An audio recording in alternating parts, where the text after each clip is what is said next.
everybody, it's Kate Richburg, and it's great to see you all on this Wednesday live broadcast.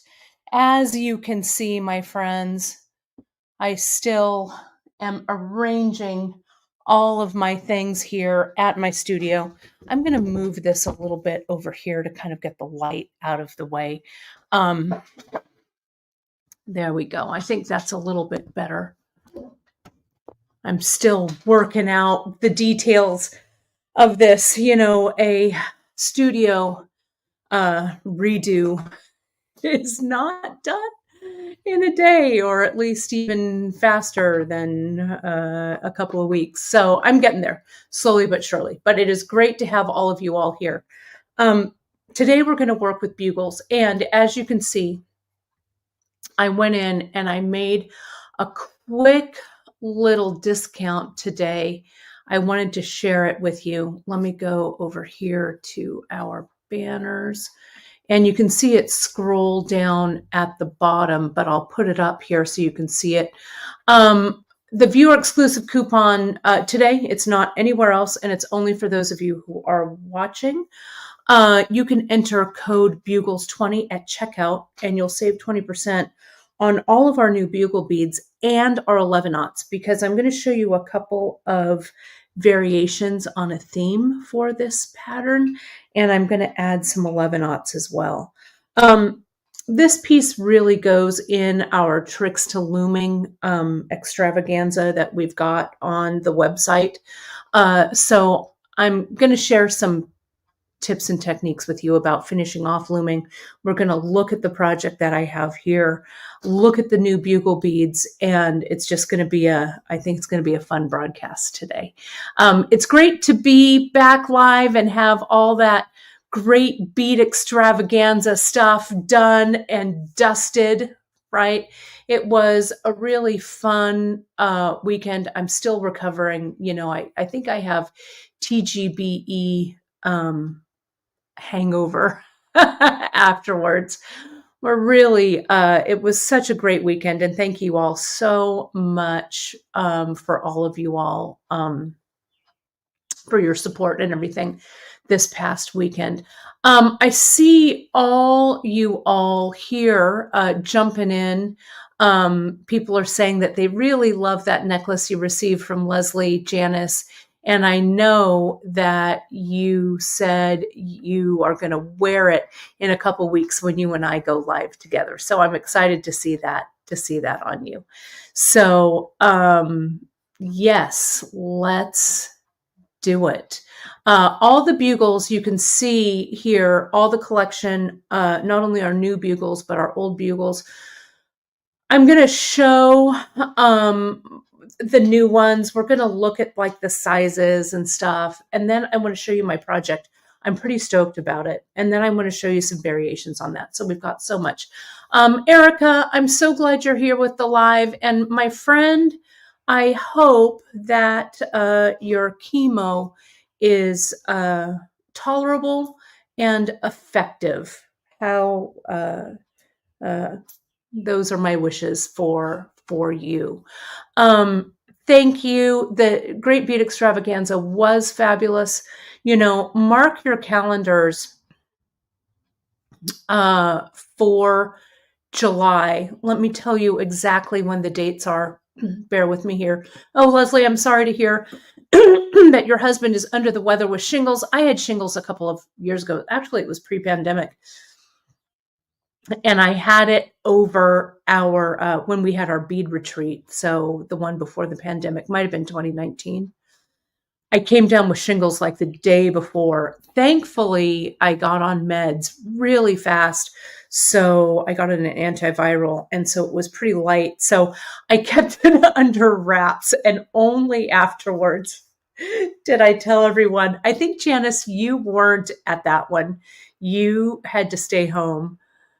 Emily and I ran it, and I think I had shingles, or maybe we were all together. I can't remember. Anyway, pre-pandemic, it's a blur, but shingles are no joke, my friends. So get your vaccinations for sure.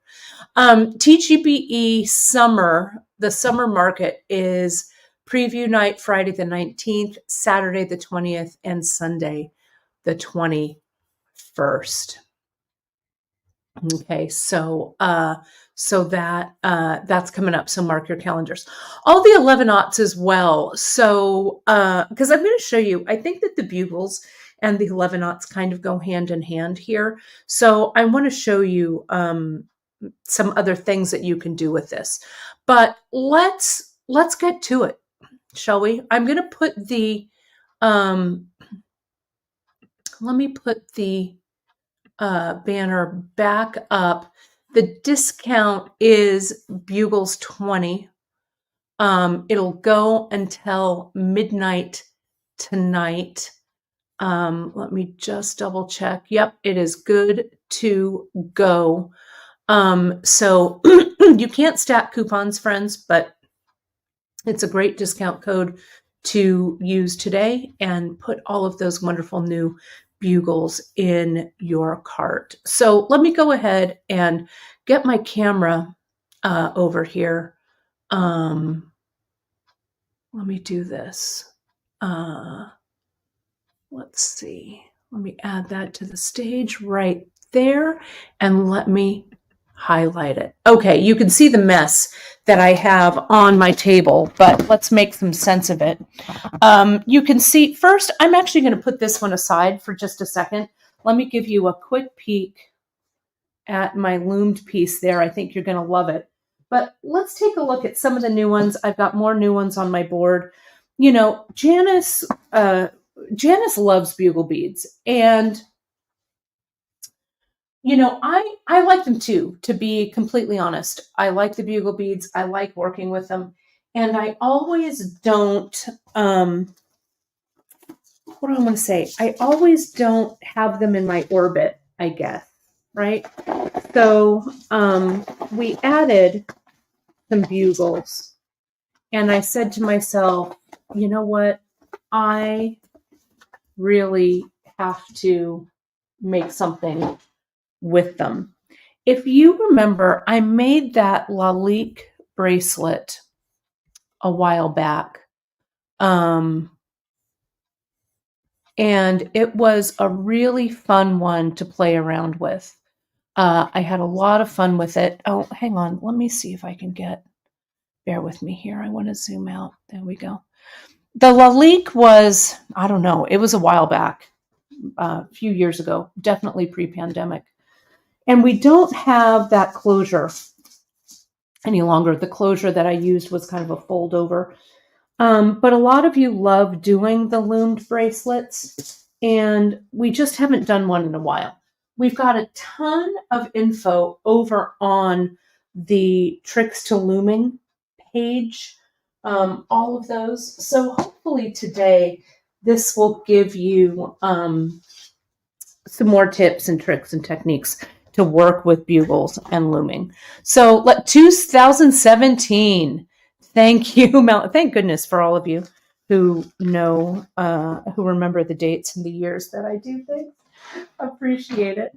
I've done so many projects. It's like I can't even remember what day. Okay, so Erica, yes, agreed. You love them when you see them, but you're not sure about working with them. They always snag something. Well, the cool thing about these bugles is these are the Japanese, the Miyuki bugles. So they are as smooth and easy to work with. The ends are nice and clean. So this really is the best of the best. And I'm going to show you in my project the threads that I used. And I think that will also help a little bit with the snag factor. Okay, right? So let's take a look at some of these new ones. I've got some other beads mixed up in here, so let me take those out. We carry two sizes of the bugles. We carry the bugle in the size 2, and we carry the bugles in the size 1. So two different sizes.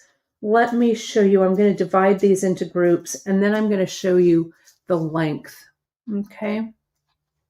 And thank you, Janice, for that comment. That's exactly right. Sometimes the check bugle beads actually are pretty good, but those are the ones that we find might have a tendency to snag a little bit more.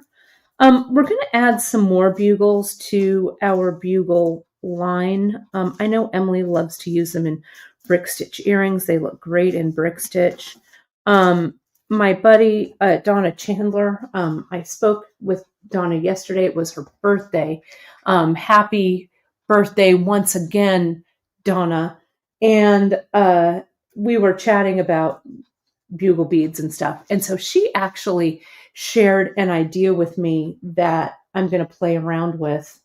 I'll do it on a future date, but something else with these bugles, thankfully, because I was a little stumped, to be honest. But I pulled it together, and now the creative juices are flowing. So size-wise, thanks, Janice, for posting them. I don't even need to measure them. The bugle number 1, this is a 3 millimeter in length, and this is the 6 millimeter. So it's twice the size, which is very convenient because 2 of the bugle number 1s make up 1 of the bugle number 2, if that makes sense. So I've got some other new colors. Let me get these in the mix because I've been using them. I used the bugle number 1 for my project today, just because I wanted them a little bit smaller to work with, because I wanted this loomed piece to be a little bit smaller. And yeah, they come in a lot of variety. We've got matte, we've got shiny, and they are pretty consistent in the tube. I know that someone asked this about the question. Yes, the Miyuki, Terry, you did. Do you also find that the Miyuki bugles are more consistently sized in a tube? I sure do. I'm going to show you when we have these out and I'm looming with them. Just like any seed bead, Japanese seed bead, you know how Emily kind of takes a looks at her seed beads to make sure that they're all about the same size and shape. You need to do the same thing with these bugles as well, but the size is extremely consistent. Let's see, who do I have up here? There we go. Okay, so yeah, we do have a bunch of great colors, 2 sizes, and then they go with the current bugles that we have on the site. You could also use Fireline. Today I'm actually going to use KO and regular C-Lon, and I'm going to show you why I do that. C-Lon is great for this project, and I'm probably going to use C-Lon in my project, in my next bugle bead project that is going to come up. So let me switch this out, okay, right here. Let me put this down. You can see my old wood. When it's moving around, this is my table that I used to do a lot of metalsmithing on. Can you see all of the burn marks and stuff on this table? But I like it. It has a little bit of character, so that's okay, right? I've got my little dishes with my bugles. I'm going to put these aside. Let's talk about the size, this piece that I've got going on here so you can see it. We'll talk about the threads, and then we'll get to it. So this, I used our deep dish to do my looming with, okay? And the deep dish is just a jewelry tray. Can you see that here, right there? Let me get a little bit more of this stuff out of the way. I still have the detritus of the Great Bead Extravaganza and an empty soda can. What else could I possibly have here? Great job cleaning up, Richburg. Great job. The KO, there's a question. Kristen, you have that question about what is KO. Let me show you. The KO thread is right here. This is my skinny thread that I'm using for the weft, or the thread that goes from the right to the left on this project. The warp, I used regular C-Lon. Okay, and what I wanted, let me see if I can get a little tighter in here so you can see this.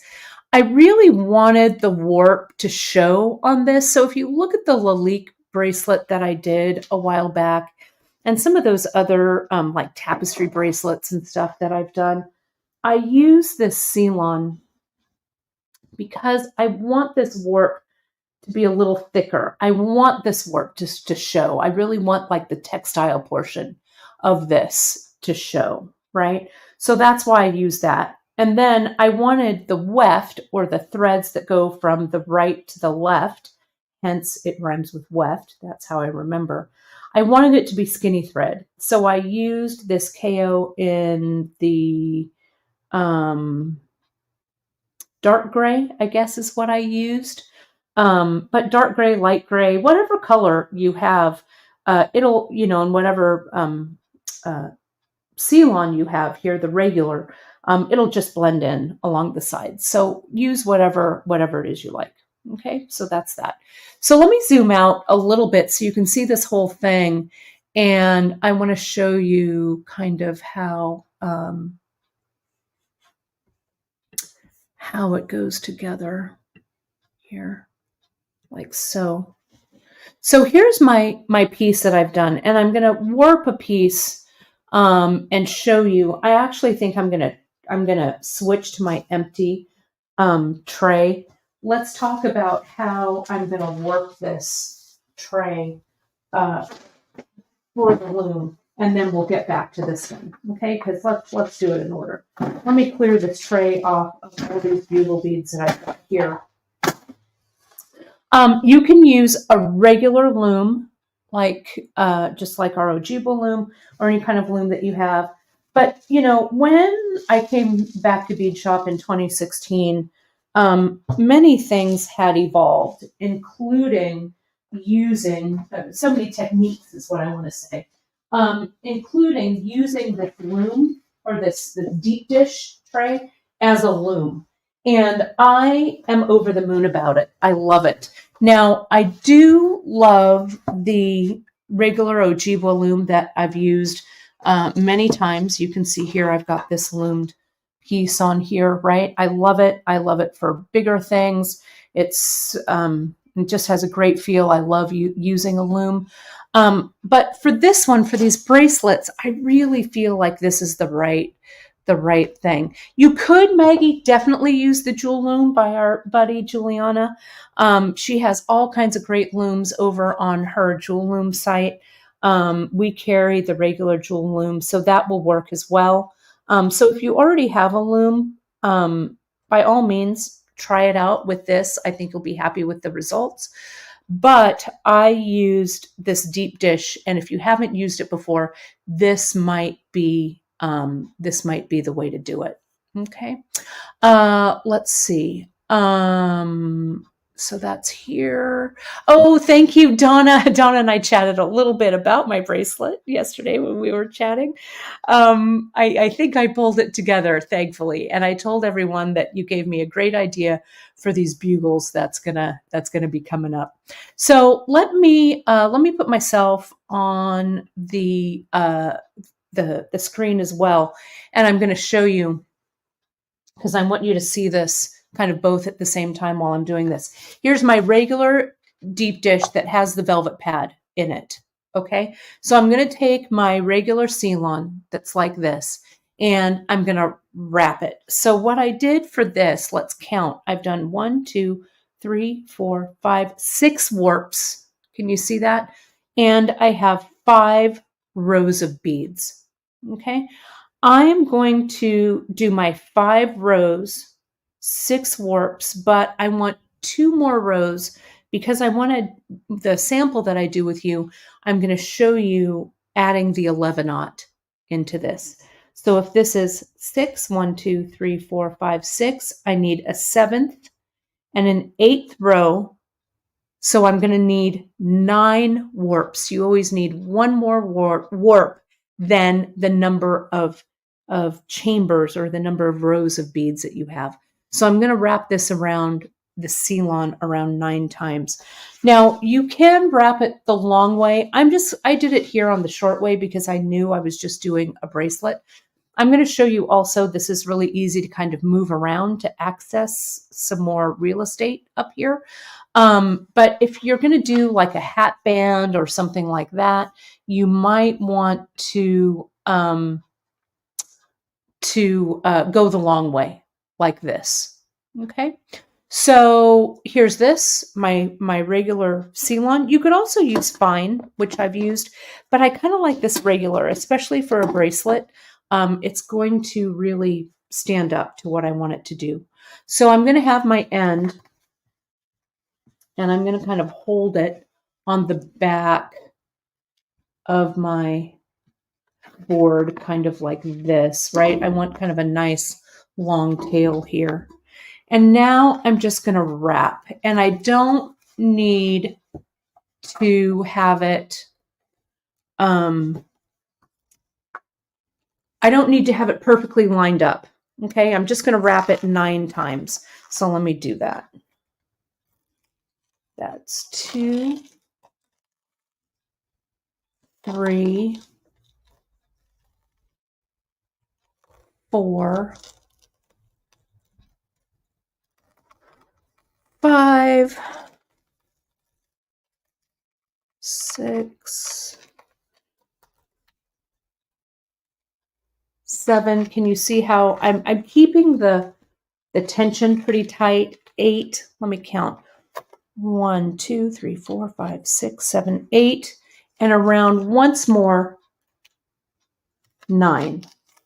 Janice, that's also a really good tip. Janice is the queen of using this deep dish as a loom.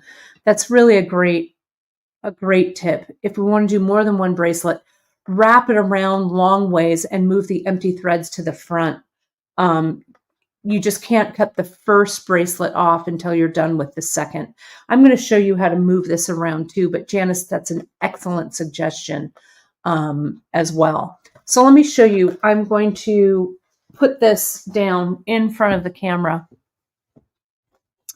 Let me solo that. Let me find my thread snip, and let me go ahead and cut away this extra. Sorry, I still don't have my new camera mount. It should get here today, so the angle of the camera might be a little weird, so apologies for that, but it'll be fixed soon. I'm just going to bring my C-Lon here. I'm going to come in, I'm going to tie an overhand, or I'm sorry, a square knot, right over left, left over right, and down, and I want this to be pretty tight. Okay, let me scoot it around, and you can see when I plink it, it's tight, but it's not too ridiculous. So let me zoom out, and let's place these in their right positions. Let me get rid of this one for a second. We'll come back to this. Yeah, I'm really in love with this loomed piece, I'll tell you, honest truth. So here's this. There we go. Now this one is the one that I wrapped around the ending one, so you can also use your awl to kind of help you with this. My nail polish does kind of match the C-Lon. It does. I love this kind of steel blue gray color, right? So there's one like that, and I'm gonna just turn it over, and I'm gonna make sure that this is still tight, and it is. Okay. Now, I know this is going to be my channel for the 11s here. And then this one's going to be the bugle. Am I still in the shot here? So I'm going to kind of arrange them in the width of the beads. I could use the longer beads too. Maybe I will. Maybe I'll use the, I was using the size 1s. Maybe I'll pop it up to the longer ones, the size 2s. Or I could certainly mix them up. Maybe if I have a 2 in the middle and one's on the side. But you can move these over. See how I'm using that all to kind of move these warps. You can use anything for your warp thread. But again, like I was saying, the C-Lon really is nice to use when you really want your threads to show. Okay, like this. I'm going to flip this over one more time and tighten it one more time. See, I can get it a little tighter like that. And now I'm going to tie one more knot, like so. Okay. So here we are. So, and you can kind of feel, can you see that? How it kind of is a little bouncy there. I hope you can see the contrast of this pretty well. Let me see if there's any questions so far. Great. Oh, good questions. Let me look. I think it should be 8 rather than 9 since I'm using 7 beads. I think I want to use, let me see, an 11 and 11 go there. And this will be a short bugle and a short bugle, a short bugle and a short bugle. 1, 2, 3, 4, 5, 6, 7, 8. I've got 8 channels. Right. I don't need it to be an odd number. So I'm going to do this with the 11s. And then I have 1, 2, 3, 4, 5. I've got 6 channels left. So I think what I'll do is I'll put 2 large bugles in the center, 2 short bugles, and 1 11 odd. I think that's what I'll do. Okay. So, but thanks for pointing that out. Sometimes I can't count and demo all at the same time. Good question over here, Terry. Also, do I ever double up the cord on the edges of the warp for added stability? I don't. I'll show you when I start to do. Oh, double up the edges of the warp. Sorry, I was thinking about the weft. You're saying this strand here and this strand here. Do I double? Correct. I could if it's a thinner thread, but this regular C-Lon is one of the reasons why I use that, because it really gives us a lot of stability with this heavier cord. Now, what I've also done in the past is this cord here and this cord here, I've used a different cord, like a 0.5 millimeter leather, or you could use a Chinese knotting cord. I don't think there's any wrong answer there. Here's a little piece of 0.5 that's just kind of sitting here. You can see that 0.5 leather is about the same diameter, the same width on that. Okay, so you choose what you like. This whole thing could be leather, really. With the bugles, it might be a little bit heavy, but you can certainly experiment. Okay, so let me see here. There's any other questions right here? Okay, so let me hide this comment and let's take a look. So I'm going to start here in the center and I'm going to work my way down.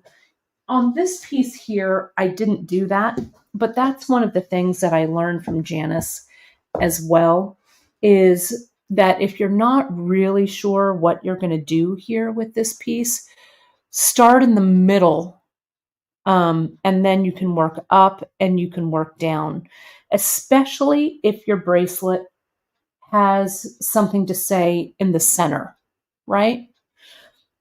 This is just little tiles that I've stacked up. That's why I called it Avenue. It's kind of like little short little streets or whatever, like this, little lanes. Okay. So the title of this project, it's called Avenue. So I've just made my little segments and I figured that these segments, they're all about 10 rows across. Some might be 12. This one might be 12, but they're about 10 rows for this motif. So I figured I'd be able to size it okay. But let's say that I wanted something to land smack dab in the middle here. I'd start in the center and then I'd work my way out, and I'd keep measuring and measuring as I go. Okay, so let me show you how I'd start everything on this. Okay, and then we'll get back to this one. I really love like the graphic lines and stuff of this. I'm really digging it, if I do say so myself.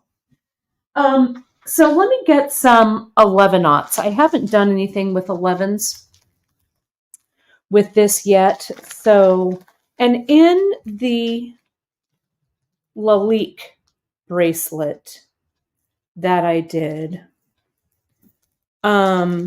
I did short bugles, I think, on the outside, and the size 2 bugles on the inside. So it acted kind of like an edge.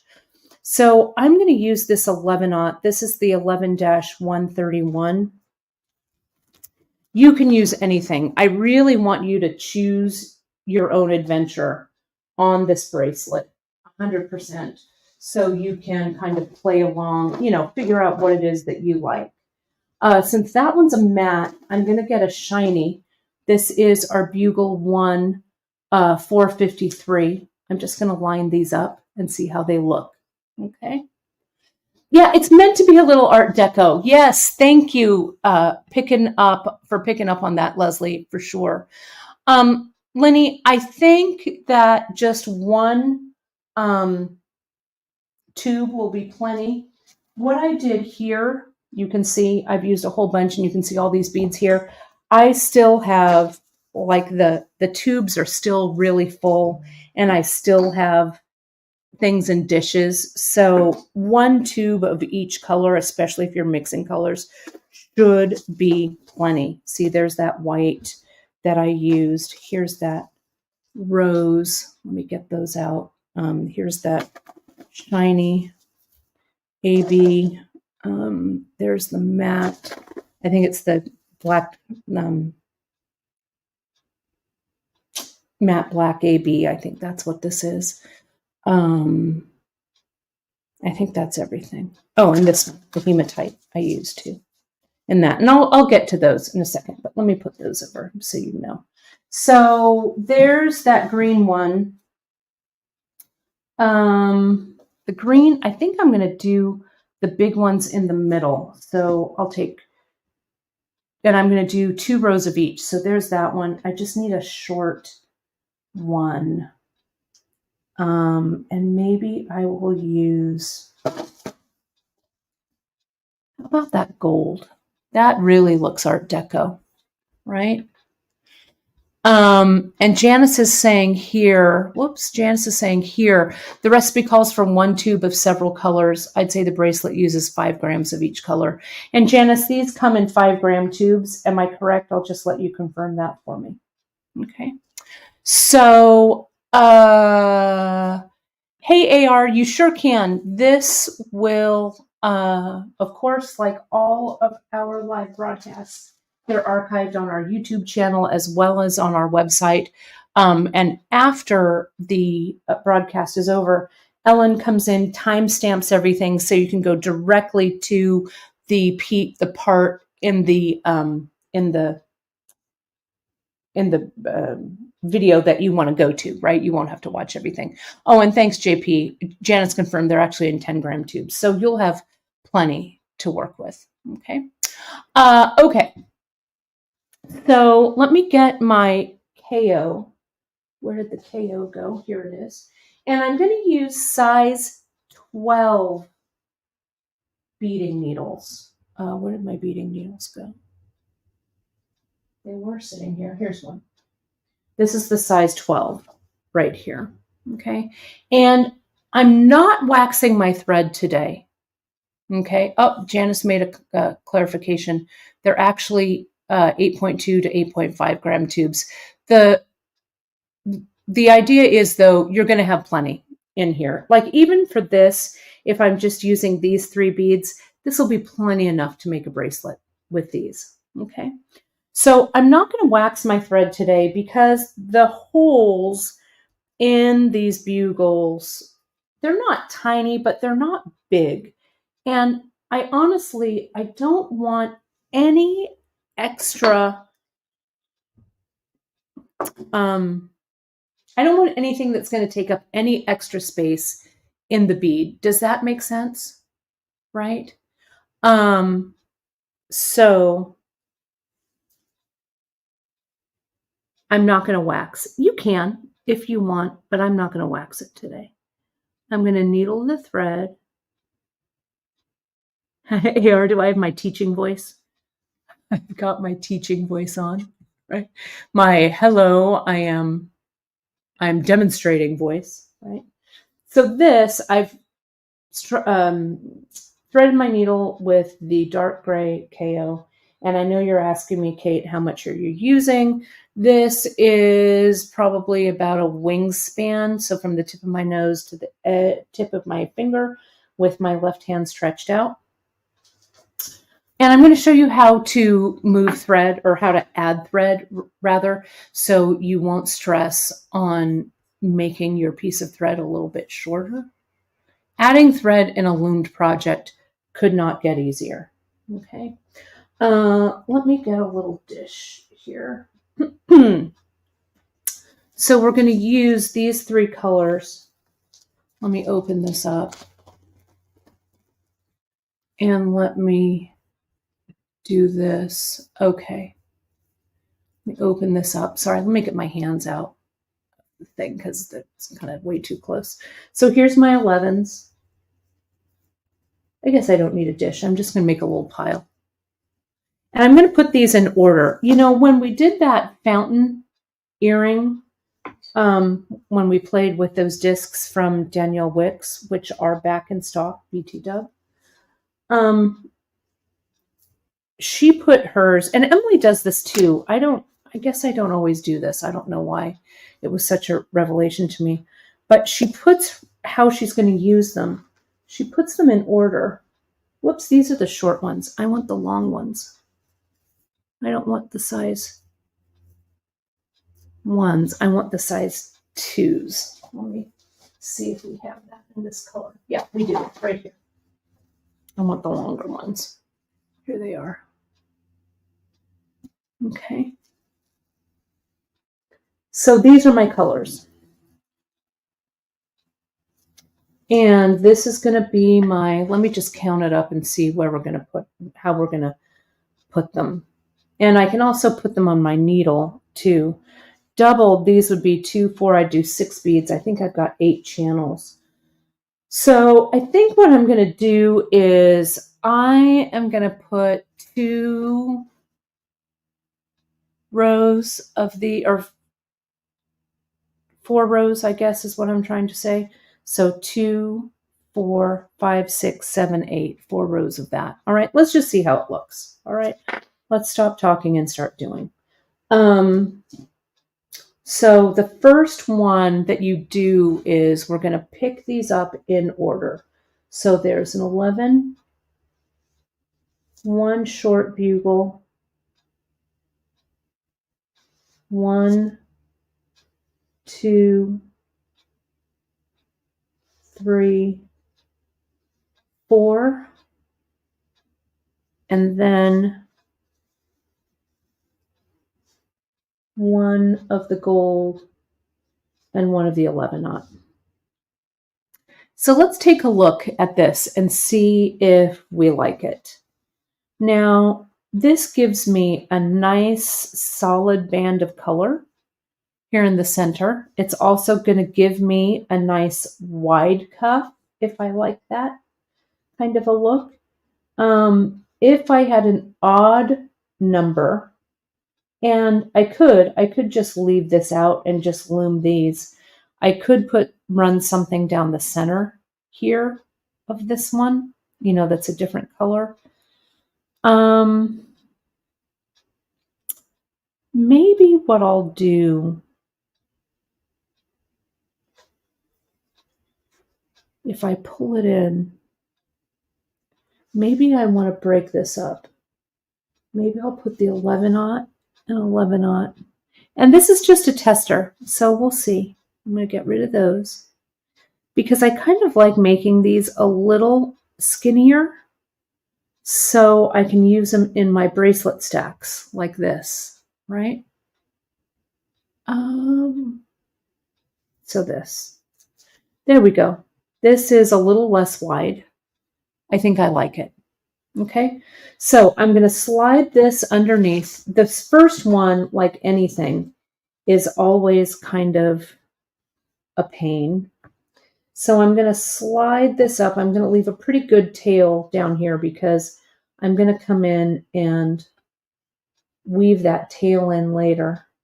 I'm going to start on this end. And as I put each bead in the little, in its little lane, I'm going to come back and stitch it in. And I want to make sure that I don't stitch the thread, that I only stitch the bead through the bead, right? And I do that by pushing it up like that, right? Pushing the needle up towards the top of the bead. There we go. So see, my little section of beads gets sandwiched between my two threads that are running from the left to the right and back over the top from the right to the left. Let's see if I can get these in.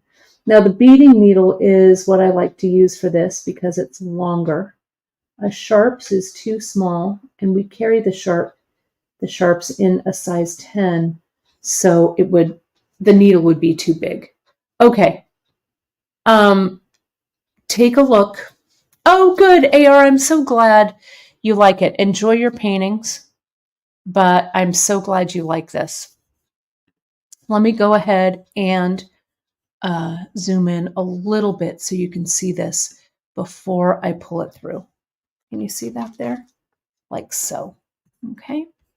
So next, what we're going to do, let me move this stuff out of the way.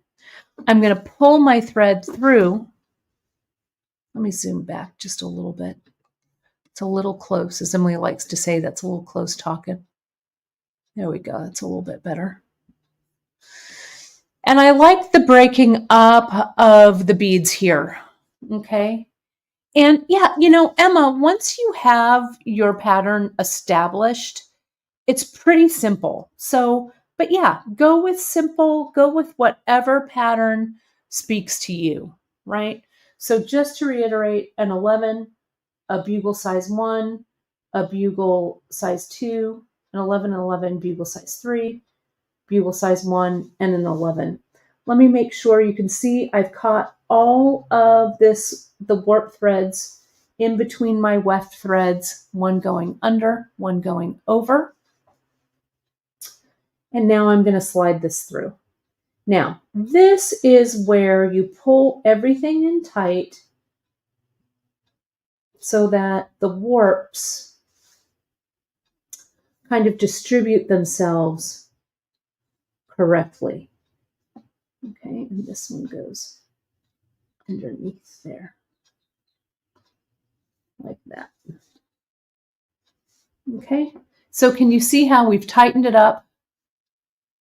Your center strands come a little bit closer, so I'm moving them right here. So they're about the same width as the bead.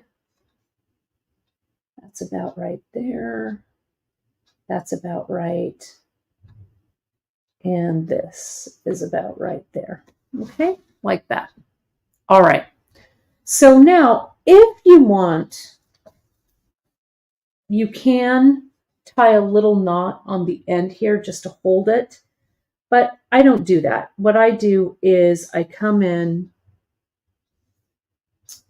here's my bottom thread. I'm going to actually go through the bottom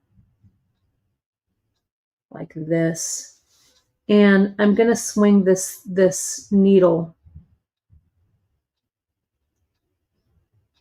back through all of these to reinforce this first row. Now, when I work this pattern, I can weave up from this design this way and down from this design this way. Okay? So, because I'm in the middle here. So I've got a nice end here that I can work with that, to do that with. So when I'm ready to go down, I can start with this, then I can add my thread in. I'm just going to go around this because it's hard to put the thread underneath the channel like this once your row is already established. So I've gone around the top. I'm going to just go back through the top, but I need to go around this end warp thread so that my thread is anchored, if that makes sense. Okay, there we go. Okay, and I'm making sure I'm not catching any of my warps or anything like that. All right, so I'm on to my next row. So I'm going to keep the 11s where I wanted them to be. Get that in nice and tight. There it is. That's a good, nice, tight base row. So I'm gonna leave this pattern. So let's continue on. So 1, 1, 2, 1, 1, 1, 1, then 2 in the center, 1, 1, and 1. Go underneath your warp, slide my finger underneath, and kind of roll them into place. See how I do that? And since these warp threads, since I've used the regular C-Lon and the warp threads are a little thicker, you can kind of feel those beads kind of pop into place there. Okay, so there's that. And then I just stitch. I kind of tip my needle up, see, so I can see that the tip is coming through that. Then I'll pull it back, send it through that bugle, send it through those 2 11s. I'm a little out of my focal range, so bear with me here a second. Through that bugle, through the short bugle, and through that last one. Then I kind of check it before I pull everything all the way through. That looks right. And now I'll slide it through, okay? And make sure that your warp thread on the right-hand side, or your weft thread that's going around the warp, is nice and tight. There's no little spare thread right there. Okay, there's 2. Let me zoom out a little bit and let me do a couple more. Question here. That the bugle's cutting through the warp threads. That's one of the reasons I use this heavier C-Lon. And these are also the Miyuki bugles, and they're not real sharp. So you can see that Janice answered that there. Okay, so I don't have any issues with all of the loom pieces I've done with bugles. I really, with these Miyuki bugles, I don't. This design would definitely work on a long wrap bracelet. I'll show you in my other sample how we would deal with that, okay, if we're going to use it in a wrap. A 15 on each end, I think, Donna, would look great, especially if you're using smaller thread. A 15 would be nice on the end here, or a delica would also be nice. Just depends on what you like. So let me do one more row, then we'll set this aside and we'll go to my other piece, okay? One of these, and 2 of these. 1, 2. One of these, and 1 of these. Now, I'm going to keep this pattern going throughout, but we talked about the equivalency, and this is a great question, Dawn, right there. Perfect. I've established the pattern and the size of the channels. Am I committed to this size? Well, I'm committed. I am. I would say that I'm committed. You could kind of figure out and move like your threads over and stuff like that, but I'm not going to do that. What you can do though is remember that 2 of these shorter bugles make 1 of these longer bugles. So I could put 2 in this channel of a different color. I could change up this 11-aught, right? But these are the channels here that I could play around with, these larger ones. These smaller ones, like this one here, I could probably get 2 or 3 11-aughts in there. So as long as your beads equal the length of the channel, you would be fine. Okay, if that makes sense. And I think that's what Janice answered just now in the chat.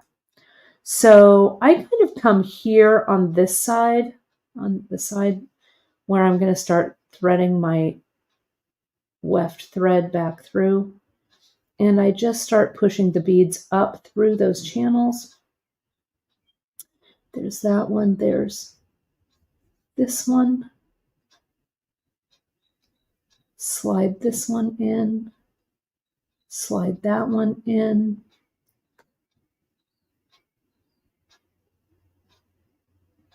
That one.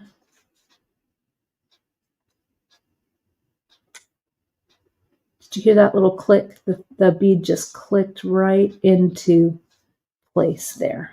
Okay, before I pull the needle all the way through, I check and slide it through. Let's see, our Emily looks like she's on. Emily, this would make a cute beaded bag, a wide piece that folds over. It really would, like I would make it like long like this, fold this up here, fold that down here. Maybe I'll do that with this. But look at how nice, I really like this pattern. Let me zoom in just a hair here, and you can see that pattern. Okay, so bugles have a lot of design potential, especially when you mix it with other size beads. I think that these 11-aughts are really perfect with that. Let me flash the coupon code for today real quick while I'm changing things up. You can enter Bugles 20 at checkout, and you'll save 20% on all of our new bugles that we've got here and our 11-aughts. Now the bugles that I used, all of the beads that I used here, let me pull these out so you can screenshot it. Let me zoom back a little bit so we can see this. How am I doing on time? I'm doing all right. There's that.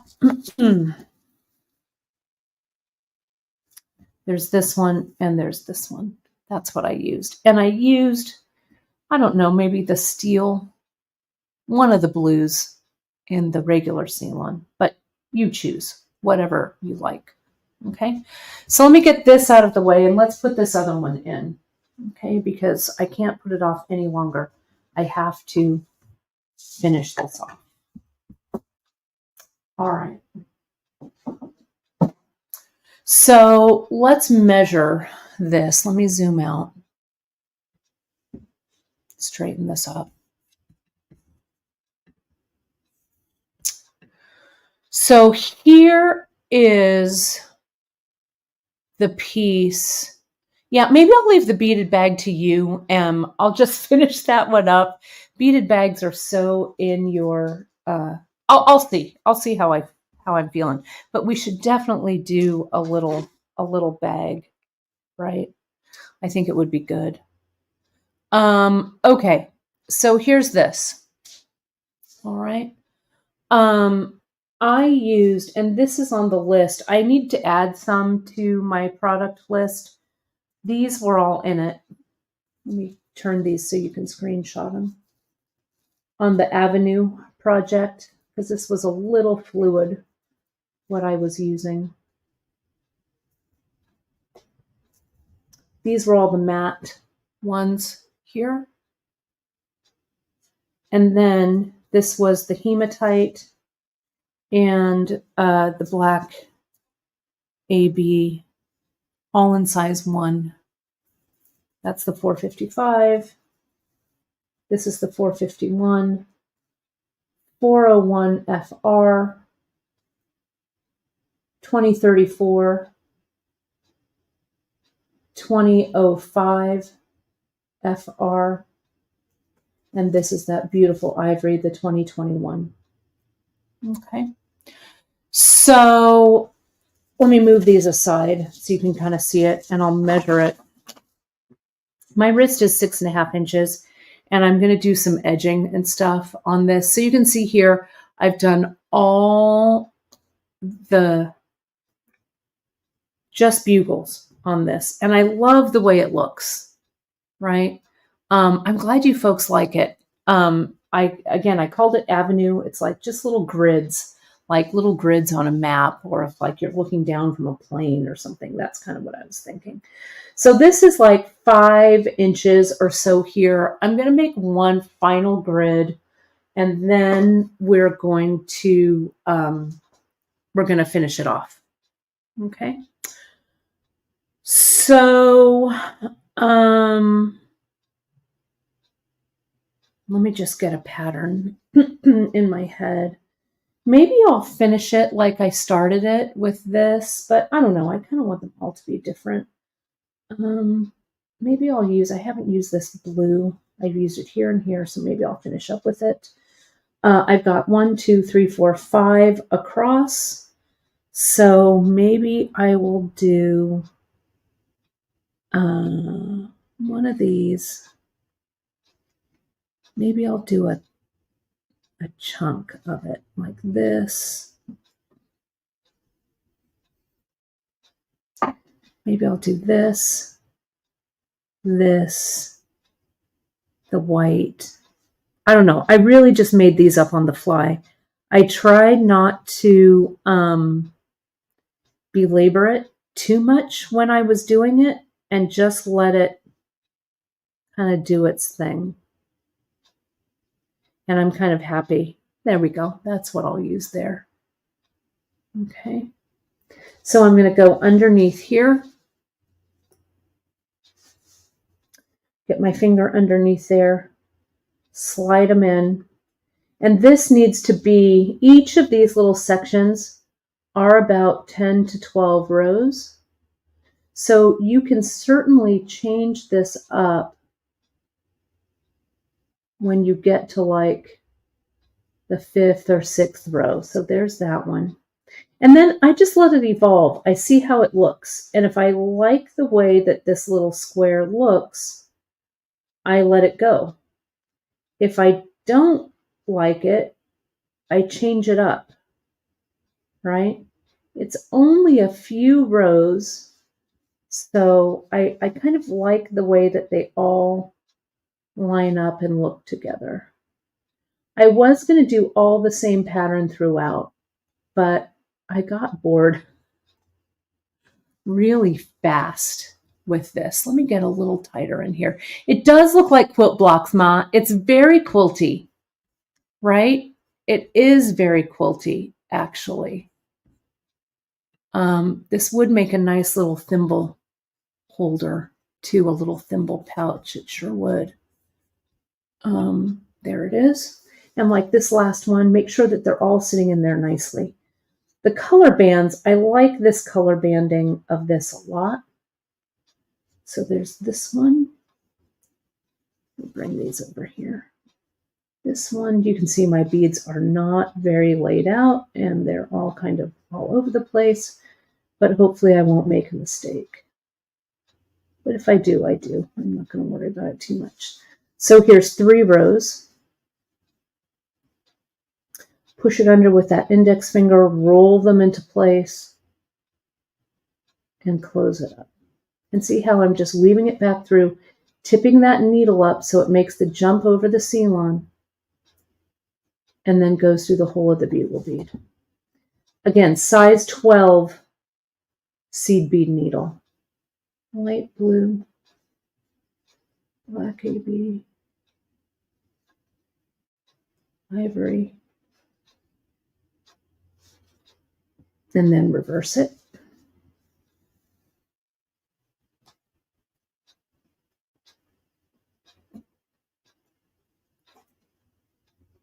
up in there. Come on. Yeah, good. Tighten it. That's the only thing about using this regular C-Lon is that it, you know, if these warps were a thinner thread like the KO or even a smaller C-Lon, I wouldn't have to push them up so high to clear it to get my needle back through, right? And yes, Emily's saying the color banding definitely equals stripes, which I love. So here's this one. Here's 4. So I think I'm going to reverse this out, and I'm going to put the white on the outside. I'll put the black diamond, and then or not black diamond, the black AB. Let me just mix it up. So that was 4. 4 rows. I'll do 4 more rows of this one. Just so like they're little striped bands. There we go, in there. And don't plan this out too much. I mean, you could certainly draw out your loomed pattern if you want, but I think that the spontaneity of this pattern is kind of fun. Just do what you feel like doing next. Okay, this one. My thread is getting a little short, so I'm going to go as long as I can.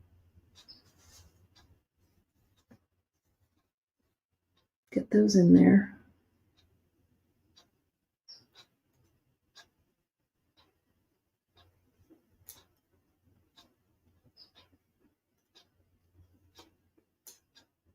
And that one. Don't nip the thread with that needle. And then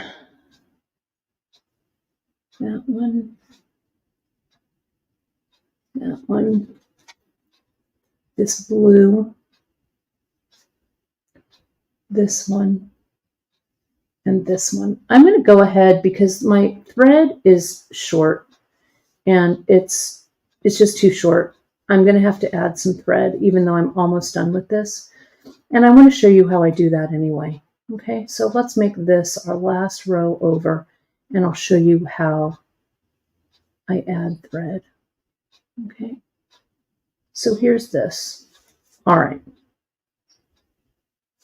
Now I put my needle aside, and I'm going to get a second needle. Okay. And then, oh, and this is really great, great advice, JP. Here, while I get my thread, everybody can read over that. If you have trouble making patterns, think of it as short vignettes. Make a pattern for just an inch or 2, and the next one could be the opposite or a solid. For sure, that's what I did. I just thought about like 10 rows, and then I switched it up, right? So here, I'm going to get another wingspan. I'm going to get my size 12 needle. And again, no wax on this one. I didn't wax any of this today because I didn't want the extra gumminess of the wax. Sometimes that's helpful, but on these bugles, I opted against it. But if you like the waxing portion, you do it. I'm trying to thread my needle here off camera to get it in my vision. I'm needling my thread, getting it in my line of vision. There we go. Okay. So now it is very TV test pattern. Michelle, totally test pattern. So now what I'm going to do is I'm going to come like in the center here, 1 row down like this. And I'm just going to go through that bugle like that. I'm going to go through those 2 beads, okay?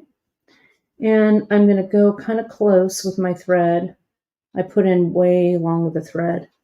And I'm going to make a little box and go back down.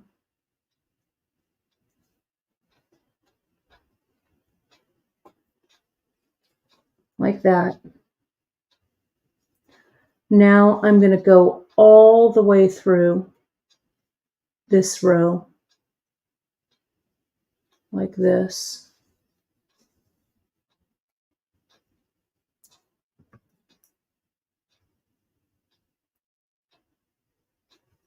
Let me pull this down a little bit here. This thread is actually way too long. I don't want to cut it off, but I'm going to cut a little bit. There we go. And now I'm going to go all the way back through to where my needle is coming out on this row.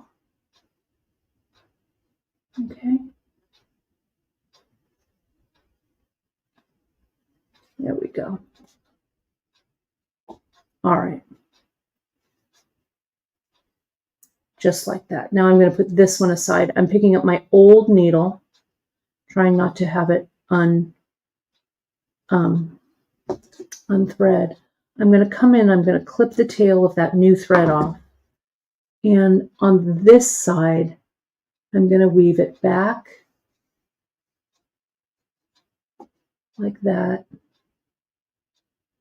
Just on this half. It doesn't need to go all the way through.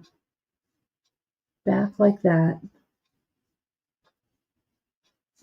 And then one more down. Right here.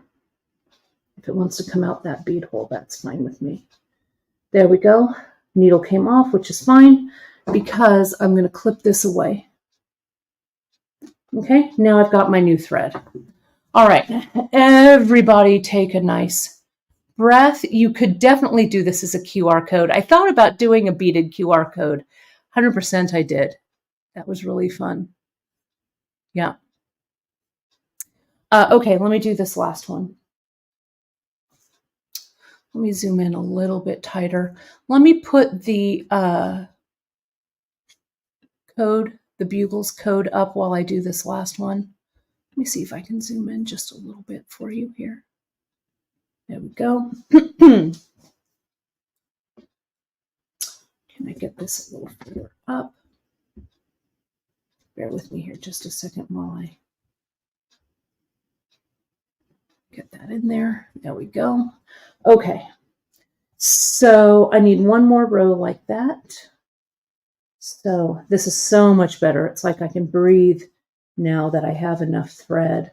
You know, when your thread gets really short, my grip gets tighter and my shoulders inch up and all of those things, right? So when you have a nice large amount of thread, things flow a little bit better. So here's 4 of these, right? 4 rows of this pattern. Slide them up there, pop in. Pop in, please. There we go. Now let's just stitch this in. That one, that one, that one. Come on. That one. There it goes. And that one. Now I think the way I'm going to finish it, because Emily said stripes and always listen to Emily, I'm going to go ahead and put this row in. So I'm going to finish it like I began it. And I do that a lot with my patterning. I just kind of reverse it or whatever, you know. So it's pretty easy. You just have to make up part of it. And then the last part just falls into place. Is this right? Yes, I think it is. So I just need 4 more rows, and then we're going to measure and see what I got. Oh, see how I pass this through there? I want to be very careful. It needs to go under. Tangled in my bugle. There we go.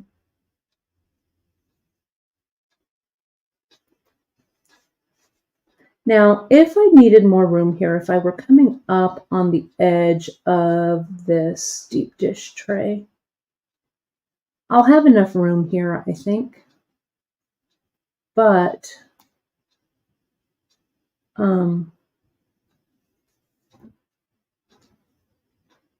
if I needed to, I could just simply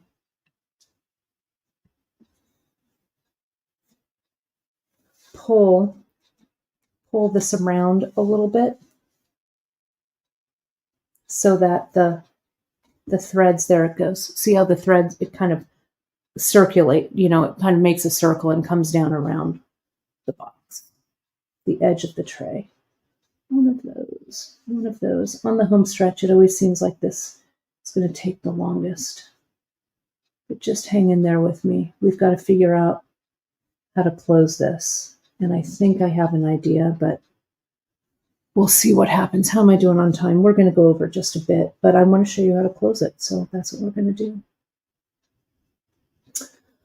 I wanted to give you lots of ideas with these bugles because, you know, it's kind of a fun, not a lot of different beads. And especially even with a limited color palette like I'm using, you can get a lot of different patterns. And notice I am using some beads that have a pretty high contrast, like especially this ivory. Everyone loves this ivory seed bead. No, it just is really a good one. Or this bugle, or in a seed bead or in a delica or whatever. I think it's really cool. And I like the variation of the matte and the shiny. I've got some of both in here. But you decide what works for you. Again, this size that I'm using the size 1. But you could also, if you wanted this to be a little bit wider, you could use the bugles in the size 2, the 6mm. Okay, one last row. That looks pretty good, right? That's a pretty good pattern. Let me get a little tighter in there so you can see it a little tighter. And then we'll do that final row. Let's see if there's any comments that I need to address at this moment. Yeah, hopefully this is here. Yeah, Curtis, I will show you the loom project and pattern on the traditional loom. That's the one I did. I mean, it's already been like a year that I've done it. I have to finish it, but I'll show you. I made it after Emily's loomed project. Emily's, that loomed necklace that she made, it is just a gorgeous piece. You could also use this kind of a loom, you know, instead of a ready-made loom. You could use something like this for that. But Emily's project that she made, it was so inspirational. And those of you who were at the retreat when she was doing this, saw her work on it. It was really, really lovely. Where's that matte one? There it is. Thank you, Leslie. You always cheer me on. Appreciate it. Let's put this one down. Put this in, roll it in. I'm using my index finger here. Roll it in, push them up, and then get this going. And then we'll measure, and then we'll figure out what we're going to do here. Okay, so that's my last motif. Okay, and I'm actually going to move this back down this way because I want to see the whole thing. Let me zoom out. Okay, so here it is. Let's see. Anne Lamott says making an inch square of your thumb and forefinger and hold it in. Oh, the writer Anne Lamott. I was all Anne Lamott beads, but that's really cool. Make an inch square of your thumb and forefinger and hold it in front of your eyes and start writing about just what you see there. That's really cool. That's really cool. For a minute, I was all, is she beading? That's awesome. That's awesome. So here's this piece. Okay, so let me measure and see what we've got here. Let me clear the pathway here because visually it's a little messy and I think I need a little more clean. I'm going to use that button. We added these buttons a few weeks ago, and now it's like the only button I use practically. I really like them. So I'm going to use this today, button wise. I know I'm just going to mix these up. I'm not afraid. Just mix them. I can sort them later, but we all know I'm not going to sort them later. Right? So let me do this and this. There we go. Okay, here we are. Right there. Looks better. Okay, let me measure. This is, yeah, about 6 inches. I want it to be about 7 1/4, and so I'm going to need that closure at the end. So I think that's good. So what I'm going to do here is I'm just going to weave this off, weave this back like this.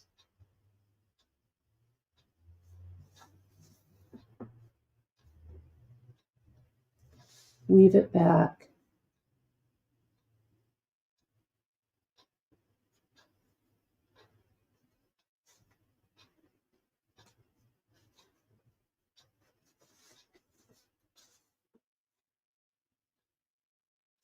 One more.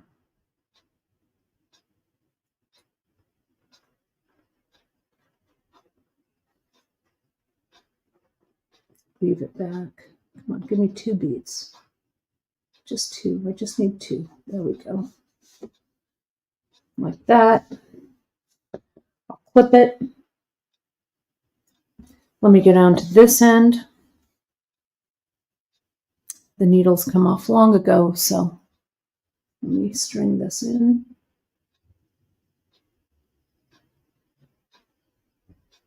Needle that thread. There we go. I kind of like going to the center of this row, not right to the end.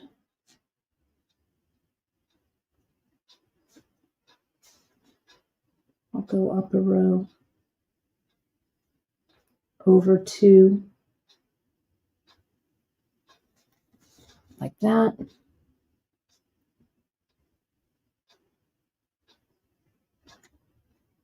This way and this way. Okay, no glue needed, just weaving those ends back in.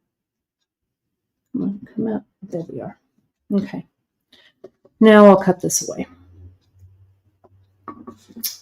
Okay, time for a screenshot, everybody, if you want to screenshot it, because I am going to cut this away. I did get a new, well, I put a battery in the clock. Michelle, I guess you can hear it ticking. That my clock hadn't been working because the battery wasn't working. So I changed the battery. Okay. Yeah, you know, it's Gina, it's really true. I could sort it later, but yeah, we all know. I'm not going to sort it later. Okay, so let me flip this over. And I'm going to cut these away. I know, look what I just did. Let me get this, let me turn it back over. There's all kinds of beads now that fell out of my tray.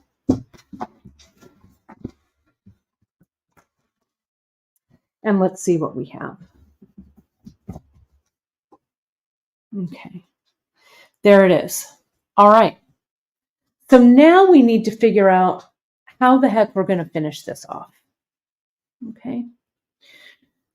There are closures. We've got these great little slider closures that would look terrific on this. It's our slider. It's our, let me see if I can get the photo of this. And this would work really nicely. I'm grabbing it from the, it's under thread findings, under components and findings. They're called the slide tubes. And I think maybe the medium, we'd have to check the size.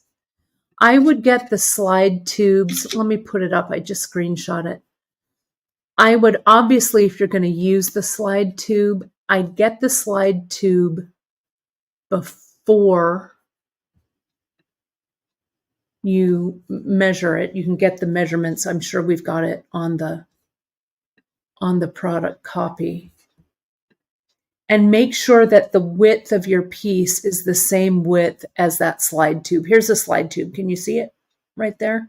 And that slide tube, can you see how on that edge there's that little flange that's like open? There's a little opening there, a little space in the tube that you slide the first couple of rows. So what I would do is I would end with a row of 8/0 here and a row of 8/0 here, and then that slide tube, you could glue it down or, have a couple of rows, glue those beads in, glue it down nicely, and slide that slide tube over it. A lot of these I show how to use in our Tricks to Looming. But I want to do this a little bit differently. I want this to have a little more of a organic look to it. Okay. So I got my Ultra Suede, and I also have, this is something I've kind of wanted to try. So just bear with me. Oh, I'm glad it's motivating. Good. I'm really glad it's motivating for you. Let me just turn this here real quick. I'm going to clamp this in place. Let me go a little bit more like that. I'm going to clamp it. I want to clamp this one, this center one right here. This has kind of been floating around in my brain, and I just didn't have time to quite bring it to fruition. Give me another clamp, my kingdom for another clamp. There it is. Okay, I'm glad this is motivating. So see how I've got these warps, and these are regular C-Lon. Can you see that? So what do I do with regular C-Lon? I macrame it, right? So, and I could also use, I could definitely use the new symbols, right? I could definitely use new symbols on this. I could find something to weave in. I haven't even thought about that yet, right? But I want this to have kind of an organic look. So I'm going to move that aside, and I'm just going to macrame down here.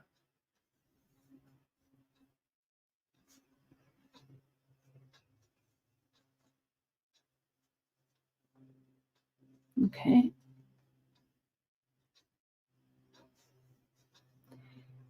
And we're just going to see what happens. I'm going to kind of push that down so it's a little tighter next to that, right?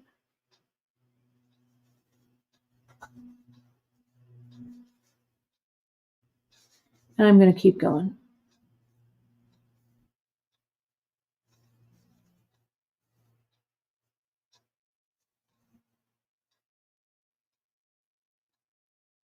Just hang out. Yeah, the cord is beautiful, right? And I'll show the entire bracelet again so you can make a screenshot. This will also be on the project page, the Avenue project page. We'll have a full color of it. Okay. So let me get the other one macrameed. Yeah, okay. This is starting to take shape in my brain. On these, we could make 2 loops, right? And 2 clasps on the other side. I want to use just our 1 button. So I want to try and fashion maybe a buttonhole. I'm not sure. I need to kind of see how these all shake out. See how big the space is in here.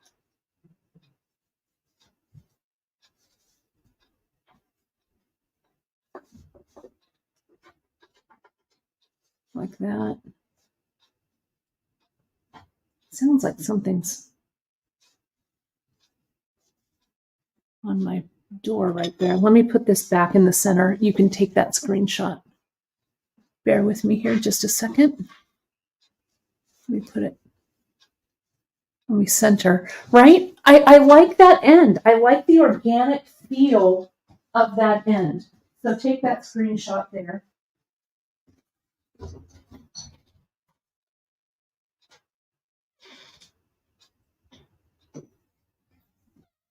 Sorry, I think we've got like these super loud birds that kind of peck on the fence. And for some reason, I always think it's somebody that's knocking, but it's not. Okay. All right.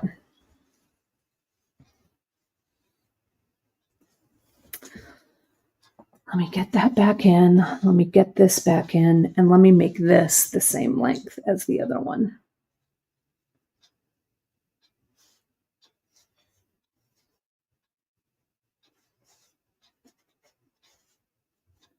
Now, I should be measuring my button, but I'm not.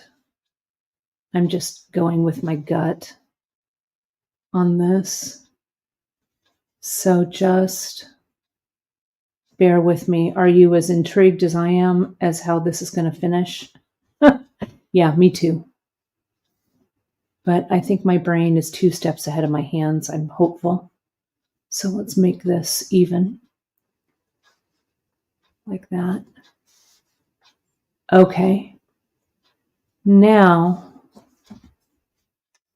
I'm going to bring these two together.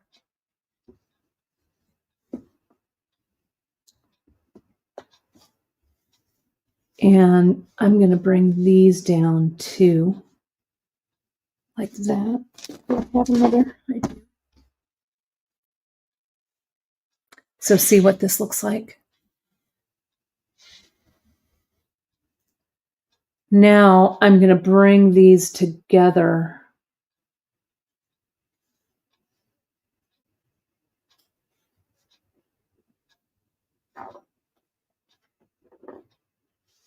Like that.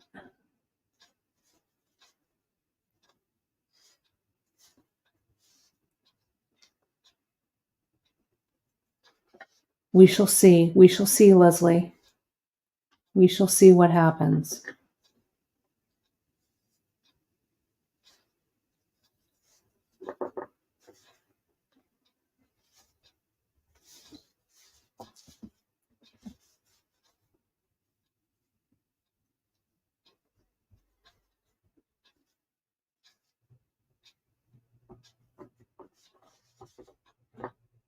Okay. So here's that, like a little button. I could fringe this or something, but let's take a look at this edge. Where's my button? I had the button here a second ago. Here it is. It's buried under a bunch of beads. All right. So I need to put this around my wrist, and I need to see what I have here. So I need to get my button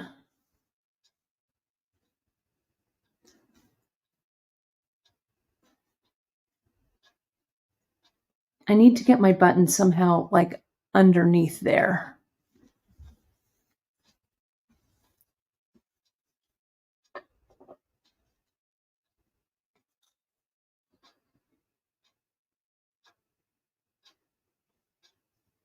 As the clock ticks.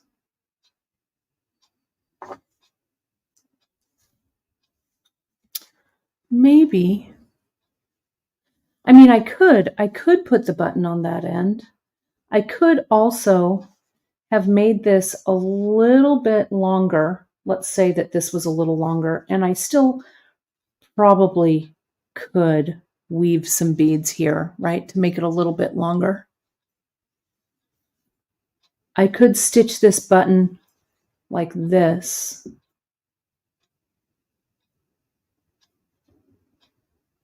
And bring it through so it sits on top. See what I'm saying? I like how that looks. This, unfortunately, I've already cut off, but it doesn't really matter because I need, let me measure. I still have some thread that I could use. If I did that, I need about this much more, and then I'd have to weave it back through.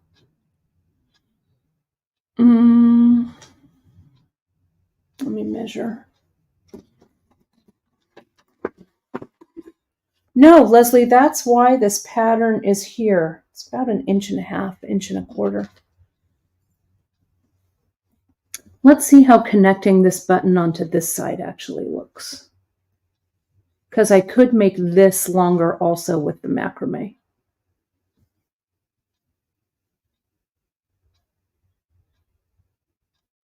Let's go through.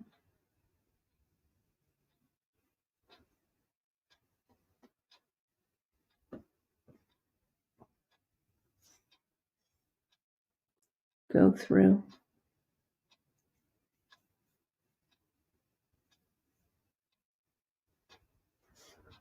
I would bring all of this back underneath. Like this.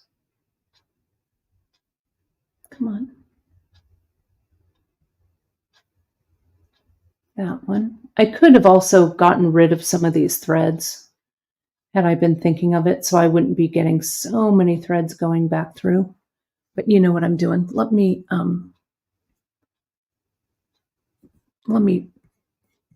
focus this. Let me see what Janice just told me. Janice says, I would do the same macrame and then add the button to the center threads and have a tassel tail. Yeah, agreed, JP. Yeah, the stitch-in connectors, I could do that. I could, like we've got those stitch-in connectors for the, for the seed beads, I think we've got them in the symbols too. We could do that here. And Janice, the button name and the link, we've got these, they're all in our just-ins as well. We have them in the silver and we have them in the gold. We've got those. So JP will grab that link. Let me get these all connected. We're closer than you think, everybody. So thanks for sticking with me on this. Okay. There we go. Now I'm going to slide this back through. I actually don't mind all of these threads through that button shank. It fills the holes up nicely. There we go. And I'm going to come in, tighten this up. I would bring this down and I'd silk wrap all this right underneath. Let me get some thread. I could also, instead of silk wrapping, I could bring this down and macrame it too. Let me see if I can do that. And just use the threads I already have. Bear with me here. I just have to get them into position. Not this. I hope I'm not out of camera. Sorry. I'm getting it closer to my eye, my focal range. There we go. It's kind of in focus. It's called the curved oval button. Yeah, I like these a lot. Janice found these. So let me clamp this there. Okay, and I'm going to clamp it from the other side.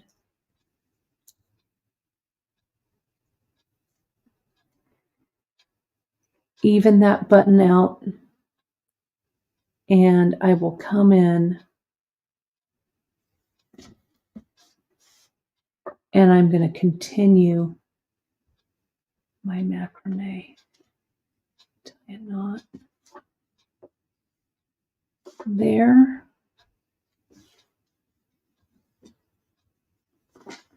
I want to pull these down.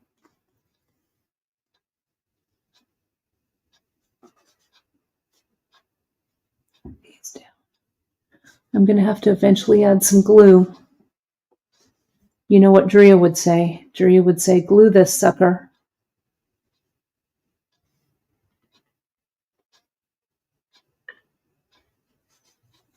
I'm going to really pull these tight so that the button sits nicely right there. I pull on each of these too.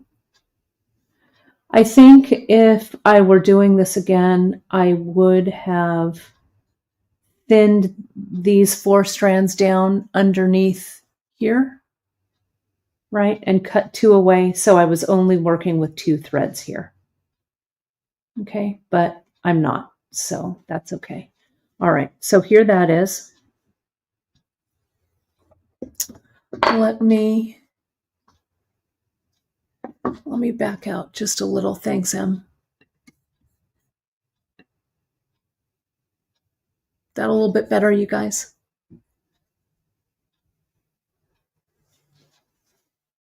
Put this around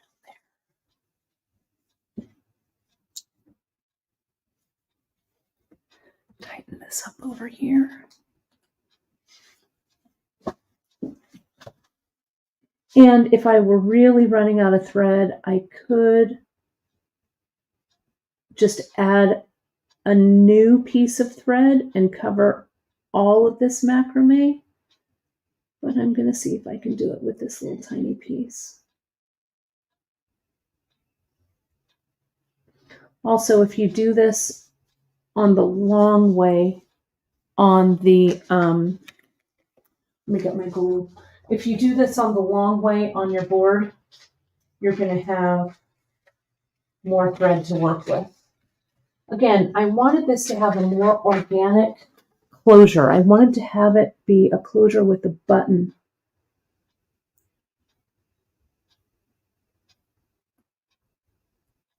Got a little bit of glue there.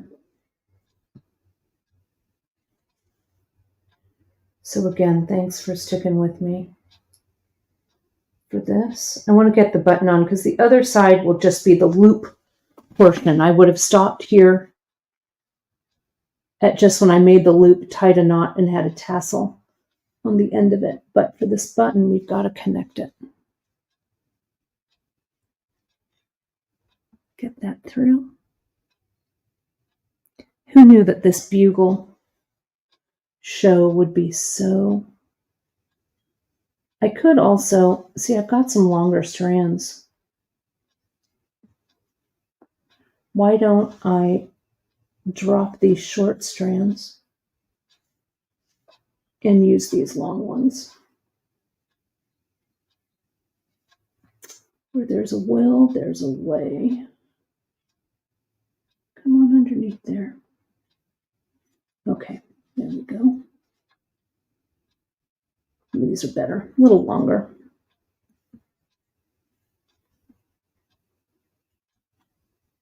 I want to avoid adding thread. I want to use the threads that I have in this piece, if at all possible. There we go. Nice.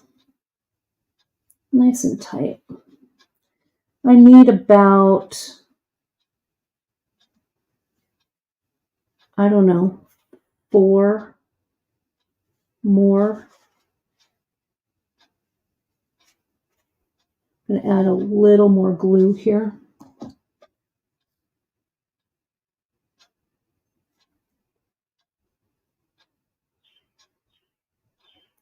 Really get these nice and glued in.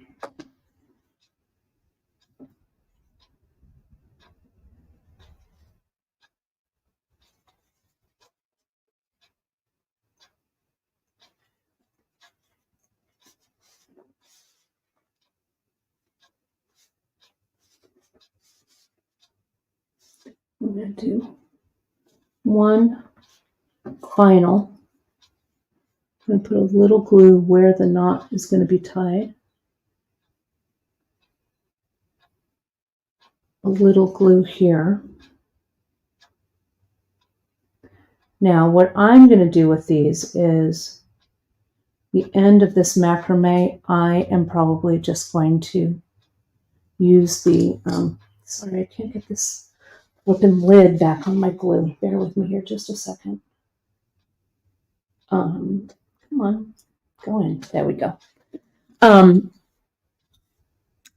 But you could, like what Janice does is she gets a needle and she puts these ends right back up through her macrame. You could do that too. Come on.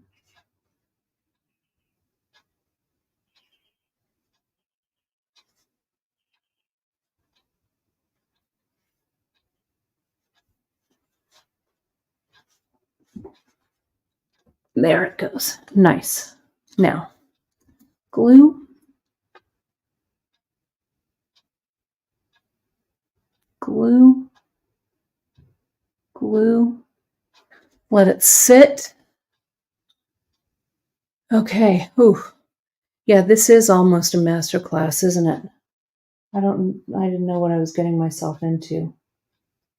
But I like the way that this looks. I hope that you do too. And I'm just taking this skill, this macrame skill that we've got, right? We're going to pretend that these have dried overnight. I'm going to clip those away. I'm going to get my my thread burner, which I haven't brought over to this side yet. Let me go. Oh no, I did. I was smart. I did bring it over.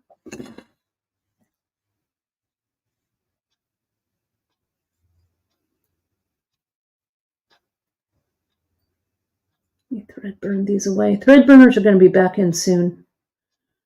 They were back ordered from our manufacturer.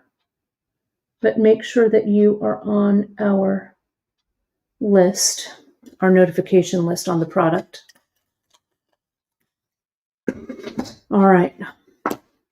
And you'll get an email as soon as they come back in. Now, let's take a look at this side. That looks pretty good. Let me zoom out.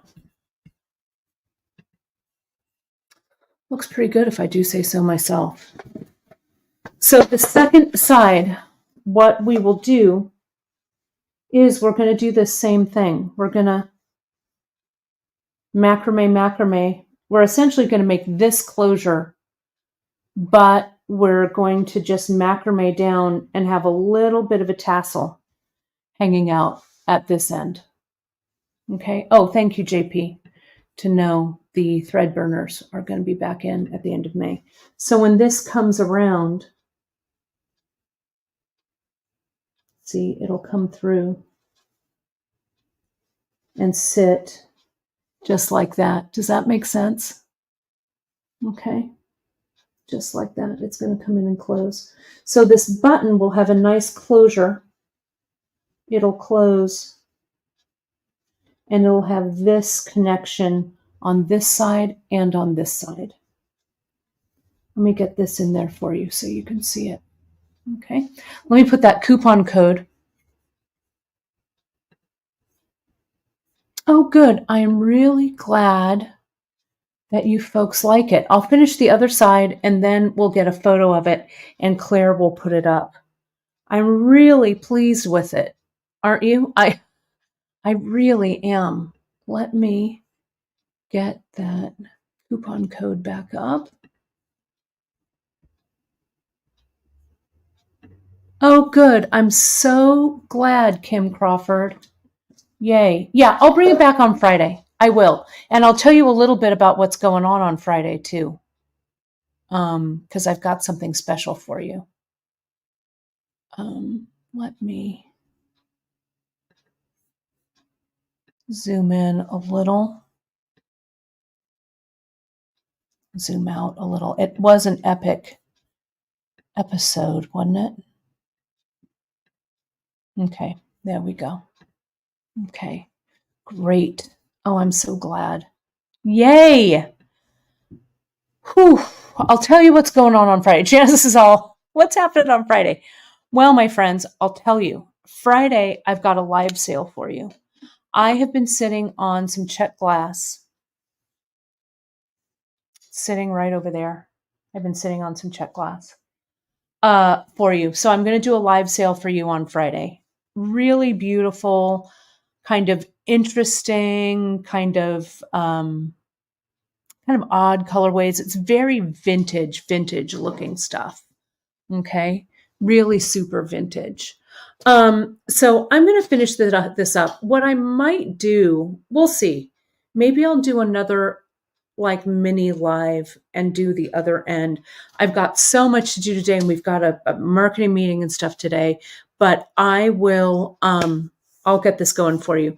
Lynn, don't worry, my friend. You know, you're always on our newsletter.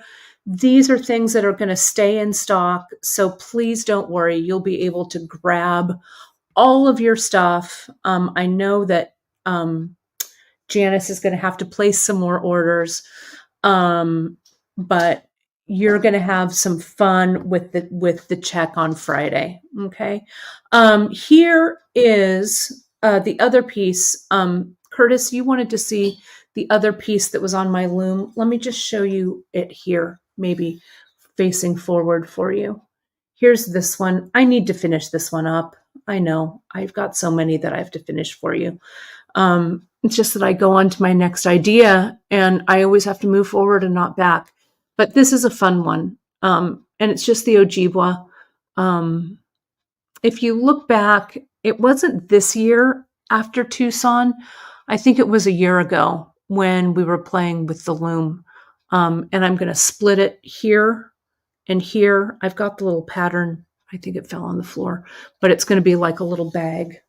The pattern looks like, I think the pattern just went right here. Yeah. I'm just going to do the sides. It's supposed to kind of look like a diamondback or a diamond snake kind of a pattern, but it's going to kind of look like this, those edges. So I kind of played around with it. So that'll make its reappearance. So yeah, maybe I'll pre-record it. Maybe I'll record it when I'm doing it so you can see that end. But Friday is going to be all about a live sale, but I won't leave you hanging on this because I want to get it on my wrist. I want to add it to my stack. So I'm motivated to wear it and finish it. But I'm glad you folks loved it. I loved it too. Shoo. I pulled that one out for sure. Thank you, my friends, so much for joining me today.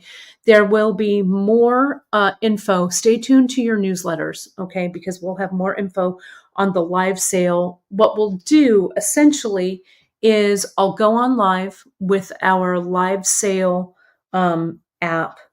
I'll go on live at the regular time at 10:30, and then all of the pieces, all of the strands that I'm going to show you will go live all together at one time at 11 a.m., I think.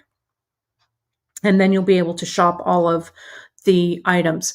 The thing is, just like all of our special live sales, they're going to ship from me from here. So that's going to be a separate order, kind of, right? I'll ship those out. They won't be discountable because I'm marking them at a super amazing, great price for you folks. And they're limited edition. So when they're out, they're out. So I've got limited supply. So when these go, they're gone. I'm also putting together another button live sale for you. And our button supplier was kind enough to send me some free buttons that so everyone who orders buttons, I'm going to put a little button gift in there for you. But coming up in a couple weeks, I think. So that's it. That's what I've got. So stay tuned. Janice, it is on the promo calendar. JP, we have talked about this. It's on the promo calendar. I promise you. Anyway, so Ellen's going to start taking care of the time stamping. We'll add the closure and stuff to that. And I hope you folks love it. Don't forget to enter that code Bugle20 at checkout. expires tonight at midnight on 4/24/24. And today's a palindrome date, right? Forwards and backwards. It's all 4/24/24. And you'll see this. Yeah, I'm super stoked about it. I can't wait to add it to my stack of bracelets, right? That's going to look pretty darn cool, right? I do like it better than the ready-made clasp idea. I was going to put ultra suede, but I don't think this wants ultra suede. I think this wants macrame, so I'm pretty stoked. All right, my darlings, I will see you sometime, definitely on Friday. You'll definitely have the info for this closure. We'll also add it, the finished piece, onto the project map, and I'll have Drea put it in the newsletter. All right, we pulled that out. Thanks, everybody. I really appreciate you. Do not forget, let me do this before I finally finish and say, don't forget to find us on all the socials, Facebook, Insta, Pinterest. Hit that like and subscribe button on YouTube. And if you have any questions, shout out. Give us a shout out at info@beadshop.com. Drea is back fresh from her vacation. She's back on those emails, but I think I did a pretty darn good job of getting back to every single one of you. So if you emailed us last week and you didn't get a response, it means that your email went astray, but I think I got all of you. So, and it was great interacting with you as your customer service person this past week. It's always great to chit chat on email with all of you. All right, my darlings, thank you. And I will see you Friday for our live sale. Thanks, everybody. We'll talk to you soon. Bye-bye.